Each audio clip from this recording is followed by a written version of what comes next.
सासू आणि सून म्हणजे प्रार्थना बेरे आणि निर्मिती ताई, काय परफॉर्मन्सेस आहेत. म्हणजे कुठल्याही माणसाला, कुठल्याही ॲक्टरला, कोणालाही शिकण्यासारखं काम निर्मिती ताईने डेफिनेटली याच्यामध्ये केलं आहे. आणि तोडीस तोड प्रार्थनाने तसं काम केलं आहे. हसलो पण, रडलो पण, शॉकमध्ये पण होतो, सगळं झालं.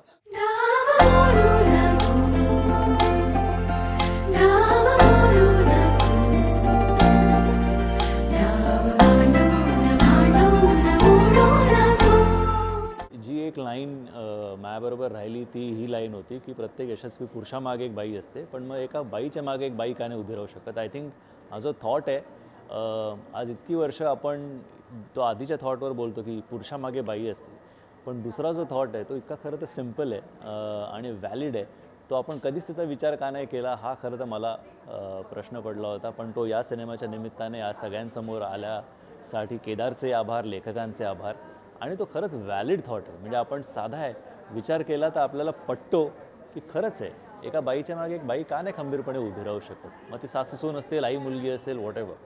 I think it's a very well made, well written, well enacted, well directed film. आणि आवर्जून सगळ्यांनी बघावी अशी फिल्म.